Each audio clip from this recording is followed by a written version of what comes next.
everyone, welcome back to my series all about how to do what you love in life. My name is Kia Cannons, I'm an empowerment coach and an abstract artist, and today I'm going to be returning to the topic of curiosity, because honestly, your curiosity and tapping into exactly that which you are curious about is the key to getting to do what you love every day and knowing what your purpose is. So today I'm going to challenge you to rank order your curiosity. You see, we've spent different weeks in the past thinking about what am I curious about? And I've been giving you lots of really interesting questions like who do you envy, those kind of things, to help spark in you that awareness of what you're passionate about and what you're curious about and what you want for your life. So we've done quite a lot of work already. So today it's all about ranking those things that have bubbled up. Because what I feel is the ultimate way to be happy is to do what you love every day. Every day you wake up and you don't have that pit in your stomach thinking, what have I got to face? What have I got today? What can't I handle? What have I got to do that I don't want to do? What have I got to get through? What am I counting down to get to the end of? Do you ever feel like that? I felt like that for years and years and years, doing a job that I was poorly suited to, that I simply fell into, that people were encouraging me to stay and my bosses were encouraging me to stay because they liked my personality and I fitted in and I enjoyed the people, but that's never a reason to go and commit half your life and your waking hours to something just because, there's a few ticks. You've got to really be all in for your happiness, and doing what you love, I believe, is one of the key ways to be happy every day. So the trap that most people fall into is that they decide what to do with their life based on a sensible idea. This is a sensible idea. This is what, maybe different people are influencing your life, from parents to teachers to friends to mentors. This is what they think I should do.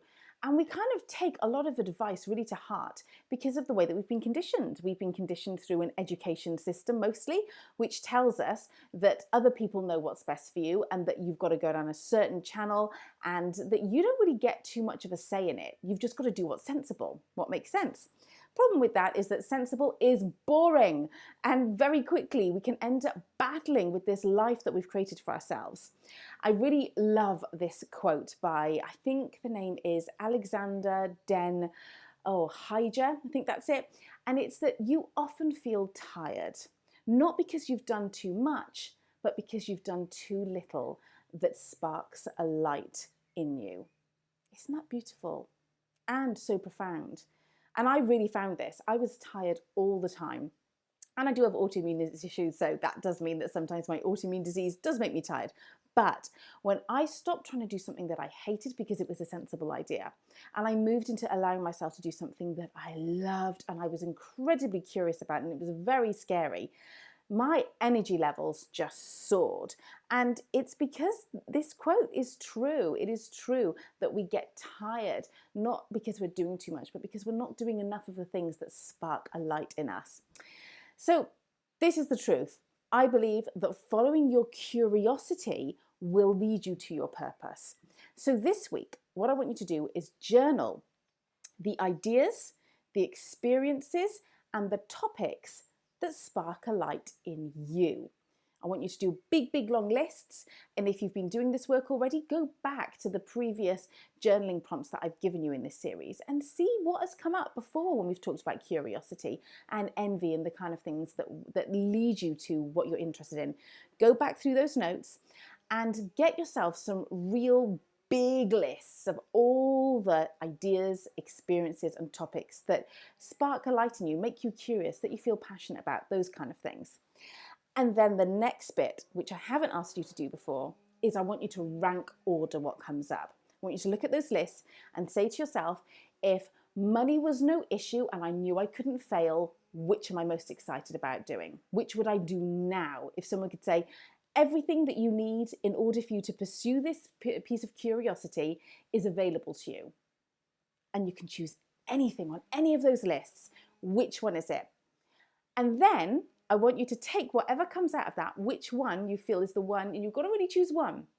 And it doesn't matter if you get it wrong either, because as long as you are following your curiosity, life, I found, will support you and it will start to nudge you in the right directions, especially if you are looking outwards and you are listening and you're looking for different funny synchronicities and different things that feel like maybe a bit of a sign and that kind of thing, because I really believe they are signs. And that is what has got me to where I am today, by following my curiosity, but also being open and listening and watching the pings and thinking, well, that's a bit too much of a coincidence. Maybe it's a sign. Maybe I'll let that just follow me and nudge me along this path. And life begins to unfold for you and doors start to open for you that you think, how on earth has this even happened? I didn't even try to make this happen. That's the magic that happens when you follow your curiosity with unwavering courage. That is another key part to it. You just got to go for it. So I want you then to follow the thread from this one thing that you're going to choose, and it doesn't matter how you do it. If you have got a full-time job and a bunch of little kids or what have you, and it's just impossible to go all in, that's fine. Just start small. One small thing I did when I 100% believed that I wanted to be a forensic pathologist, I really thought, my gosh, I'm going to have to try and save up and retrain. This is a few years ago. And then I went and read a book that a forensic pathologist wrote, all about just a day in their life. And they kind of did it over the course of maybe about 8 months, every day what they did. I didn't want to be a forensic pathologist by the end of it.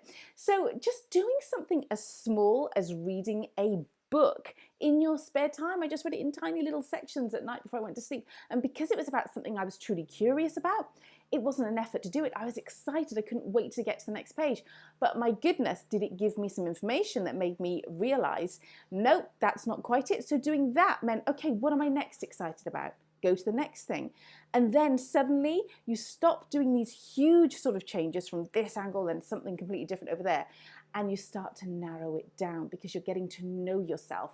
And again, like I've said, if you start to work with life, then life will support you and you will start to be propelled. You're not doing all the heavy lifting and the efforting. You start to be supported in it. So that's your task this week.